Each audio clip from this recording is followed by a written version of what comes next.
तो हेलो दोस्तों, आप सभी का स्वागत है अपने यूट्यूब चैनल एग्ज़ाम आइडिया पे। तो आज की इस वीडियो में हम डिस्कस करेंगे क्लास 9th का फाइनल एग्जाम पेपर किस प्रकार का रहने वाला है, क्या क्या क्वेश्चन होने वाले हैं, सभी फटाफट देखते हैं। ठीक है, तो आइए चलिए हम आप सभी को बता दें किस प्रकार के क्वेश्चन रहने वाले हैं। चलिए फटाफट देखते हैं। ठीक है, तो दोस्तों अगर अब इस चैनल पर पहली बार है तो सब्सक्राइब कर ले इसी तरह की वीडियो देखने के लिए, और इससे रिलेटेड बहुत सारी वीडियो और भी टॉपिक वाइज हैं। ठीक है, चलिए फटाफट क्वेश्चन देखते हैं। तो सबसे पहला क्वेश्चन है, यहाँ पे देख सकते हैं आप। ठीक है, पहला क्वेश्चन फटाफट आप रीड कर लीजिए, ऑप्शन वाले हैं। ठीक है, ये इस प्रकार का दूसरा क्वेश्चन आपका रहने वाला है। ठीक है, और इस प्रकार का ये तीसरा क्वेश्चन रहने वाला है। ठीक है, रैखिक समीकरण का। इसी प्रकार से चौथा क्वेश्चन रहने वाला है। तो ये ऑप्शन वाले सभी क्वेश्चन है, तो आप फटाफट से देख लीजिए किस प्रकार के क्वेश्चन वो पूछ सकता है, और इसी प्रकार के क्वेश्चन आपको देखने को मिलेंगे पेपर के अंदर। ठीक है, ठीक है।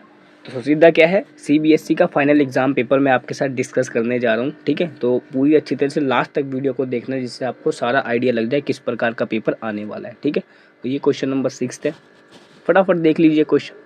ठीक है, और इसी प्रकार से ये क्वेश्चन नंबर 7 है। आप क्वेश्चन देखते चलिए और सॉल्व कर लेना। ठीक है, इसी के साथ ये क्वेश्चन नंबर 8 है, इसके 4 ऑप्शन दिए गए हैं। ठीक है, एंगल का क्वेश्चन पूछा है आपसे। और इसी प्रकार ये क्वेश्चन नंबर 9 है, और ये क्वेश्चन नंबर 10 है। तो ये आपका क्वेश्चन रहने वाले हैं। ठीक है, तो 10 क्वेश्चन थे जो एमसीक्यू के थे। अब यहाँ पे चलिए क्या पूछा है, यहाँ पे 11वां क्वेश्चन, यूक्लिड के अभिग्रहित कथन को संतुष्ट नहीं करता। ठीक है, तो इसमें के 4 ऑप्शन दे रखे हैं आपको। इसी के साथ क्वेश्चन नंबर 12 भी आपको इसी प्रकार से ऑप्शन वाला है। ठीक है, आगे चलिए, ये क्वेश्चन नंबर 13 है, 13वां क्वेश्चन। ठीक है, ये पूछ रखा है आपसे, तो क्वेश्चन को आपको रीड करते चलना है। ठीक है, वीडियो को रोक रोक के क्वेश्चन पढ़ते चलिए, और बाद में इसका सॉल्यूशन भी आपको दे दूंगा मैं। ठीक है, आगे देखिए क्वेश्चन नंबर 14 है, कुछ इस प्रकार का क्वेश्चन नंबर 14 है। ठीक है, और इसी से आगे देख सकते हैं आप। ठीक है, इनके 4 ऑप्शन भी दिए गए हैं। आगे चलिए देखते हैं क्वेश्चन नंबर 15 क्वेश्चन क्या कहता है, शंकु आकार का एक है। ठीक है, टोपी, और इस प्रकार से एक क्वेश्चन गिवन है। तो क्वेश्चन आप फटाफट पढ़ लेना। ठीक है, जल्दी से जल्दी। इसके बाद क्वेश्चन नंबर 16 है। ठीक है, रैखिक बहुपद बताना है।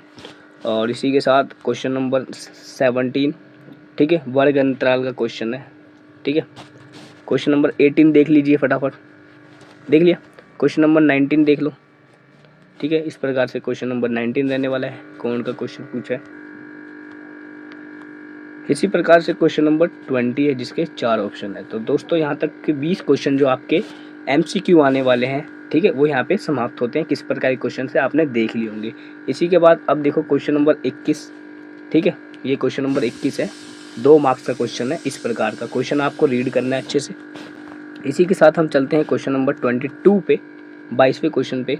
ठीक है, तो आप ये ऊपर वाला पार्ट कर सकते हैं या तो नीचे वाला करते हैं। ठीक है, दर्शाना है आपको। इसी के साथ क्वेश्चन नंबर 23 है, समीकरण का क्वेश्चन है। ठीक है, इसको क्या बताना है, हल करना है। ऐसे यूक्लिड की तीसरी अभिधारणा लिखिए, ये बता सकते हैं। दोनों में से कोई एक, जब अथवा में क्वेश्चन दिया होता है ना दोस्तों आपको, तो आपको सिर्फ दोनों में से कोई एक ही करना है। दोनों मत कर देना, वरना नंबर कटने के पूरे चांस हो जाएंगे। ठीक है, कोई दोनों में से एक ही करना, जो आसान होगा वो आप कर सकते हैं। ठीक है, तो 2 इसलिए दिए जाते हैं, जो आपको आता है वो कर लीजिए। इसी के साथ क्वेश्चन नंबर 24 दिया है। ठीक है, इसमें क्या निकालना है, तालिका, है ना, वर्ग अंतराल का उपयोग करके एक बारंबारता वितरण तालिका बनानी है। ठीक है, क्लासिकल फ्रीक्वेंसी बोलते हैं इसको। ठीक है दोस्तों, तो इसी के साथ 25वां क्वेश्चन नंबर है, सिद्ध कीजिए कि सर्वांगसम वृत्तों की, है ना, जीवाएं अपने केंद्रों पर समान कोण बनाती है। तो इस तरीके से आपको सिद्ध करने का क्वेश्चन पूछा गया है। ठीक है, ऐसे ही है। ये देखिए, हर का परिमेयकरण करना है, क्वेश्चन नंबर 26 बोल रखा है। ठीक है, तो क्या क्वेश्चन पूछा है आप पढ़ लेना, बहुत ईजी क्वेश्चन है। ठीक है, इसी के साथ क्वेश्चन नंबर 27 पूछा है। ठीक है, इसका मान ज्ञात करना है। आगे चलिए, या तो आप ये वाला कर सकते हैं, अगर ये आसान आपको ये वाला क्वेश्चन आता है तो आप ये वाला कर सकते हैं। ठीक है, तो इस प्रकार से क्वेश्चन नंबर 27 का दूसरा भाग है ये। इसी के साथ क्वेश्चन नंबर 28 है हमारा, समबाहु त्रिभुज का परिमाप दिया गया है और आपको एक भुजा दी गई है। अब त्रिभुज का क्षेत्रफल निकालना है। ठीक है, 29 फटाफट देख लीजिए क्वेश्चन। ठीक है, इस प्रकार का 29 क्वेश्चन दिया गया है आपको। ठीक है, इसी के साथ क्वेश्चन नंबर 30 फटाफट पढ़ लीजिए। समीकरण दिया है ना, के का मान ज्ञात कर दिए, ठीक है, इस तरीके से।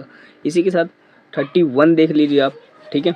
31 में से आपको ऊपर वाला चाहे तो ये कर सकते हैं, या फिर अगर आपको आसान ये वाला लगे तो ये कर सकते हैं, ठीक है। चलिए क्वेश्चन नंबर 32 पे आते हैं। 5 अंक वाले प्रश्न है, ठीक है। तो ये 32 क्वेश्चन है और एक इसका डायग्राम गिवन है, तो यहाँ पे आप पढ़ सकते हैं, ठीक है। या तो आप ये वाला कर सकते हैं, ठीक है, जो आसान लगे आपको वो कर सकते हैं, जो आपको आता है सही तरीके से, ठीक है। इसी के साथ क्वेश्चन नंबर 33 पे आते हैं, ठीक है। ये क्वेश्चन गिवन है और इसकी वैल्यू निकालनी है, इसका मान निकालना है, ठीक है। इस प्रकार क्वेश्चन है। ऐसे ही है ना 34 क्वेश्चन है, ठीक है। 34 में दिया गया है ये क्वेश्चन आपको करने, 2 पार्ट दिए गए हैं। आप ये वाला कर लो, या फिर आपको ये नहीं आता अगर क्वेश्चन, तो आप ये नीचे वाला अटैम्प्ट कर सकते हैं, ठीक है। लेकिन अटैम्प्ट जरूर करने हैं आपको सारे क्वेश्चन, ठीक है। इसी के साथ 36 है, ठीक है। ग्राफ का क्वेश्चन आपको दिया गया है, ग्राफ काफ़ी ईजी होता है, ठीक है। तो इसके 3 बिंदु पूछे गए हैं आपसे, ठीक है। 1 2 3 पार्ट पूछे गए हैं, ठीक है। 1 नंबर का है, 2 नंबर का, दूसरा पार्ट 2 नंबर का, ठीक है। पहला 1 नंबर का है, दूसरा 1 नंबर का, दूसरा पार्ट 2 नंबर का है। तो इस प्रकार से क्वेश्चन है आपका, ठीक है। इसी के साथ अथवा वाला कर सकते हैं आप, नहीं तो आपको अगर ये आता है तो इसके कोटि बता सकते हैं आप, ठीक है। फिर ये 37 क्वेश्चन आपको दिया गया है, किस प्रकार से आपको पूरा रीड करना है और इसके पढ़ने के बेस पे आपको इन सभी तीनों पार्ट के उत्तर देने हैं, ठीक है, उसको समझने के बाद। ऐसे ही अथवा में एक क्वेश्चन दिया है, या तो आप ये वाला कर लो, ठीक है। तो आपको जो आसान लगे आप वो क्वेश्चन करना, ठीक है। इसी के साथ 38 क्वेश्चन दिया गया है इस प्रकार से, ठीक है। और यहाँ इसका एक डायग्राम दिया गया है और इसके बेस पे आपसे क्वेश्चन पूछा गया है, 3 पॉइंट के क्वेश्चन पूछे गए हैं, ठीक है। तीनों पर्सन किस प्रकार से पूछे देख सकते हैं। या तो अथवा में आप ये वाला क्वेश्चन कर सकते हैं, ठीक है, इसका मान ज्ञात करना है, ठीक है। तो दोस्तों ये सैम्पल पेपर था जो फाइनल एग्ज़ाम के अंदर आने वाला है, और यहीं से आपको क्वेश्चन देखने को मिलेंगे पूरे के पूरे एग्जाम्स के अंदर, डिट्टो सेम क्वेश्चन, बस नंबर अलग चेंज कर देगा, लेकिन उसी प्रकार से क्वेश्चन पूछा जाएगा आपसे एग्जाम्स के अंदर। तो इसका प्रिपरेशन जरूर करके जाना, इसका प्रैक्टिस जरूर करके जाना, जिससे कि आपको प्रैक्टिस हो जाए और आपको कॉन्फिडेंस आ जाए कि पेपर किस प्रकार से करना है और अच्छे मार्क्स कैसे लेके आना है, ठीक है। तो इस वीडियो का पर्पज़ यही था, जितने भी इंपॉर्टेंट क्वेश्चन है आपको पहले ही बता दिए जाए, ठीक है। अगर इसका आंसर चाहिए इन सभी क्वेश्चनों के, तो आप कमेंट में मैसेज जरूर कर देना, यस टाइप कर देना, मैं आपको इन सभी के आंसर प्रोवाइड करवा दूंगा नेक्स्ट वीडियो के अंदर, ठीक है।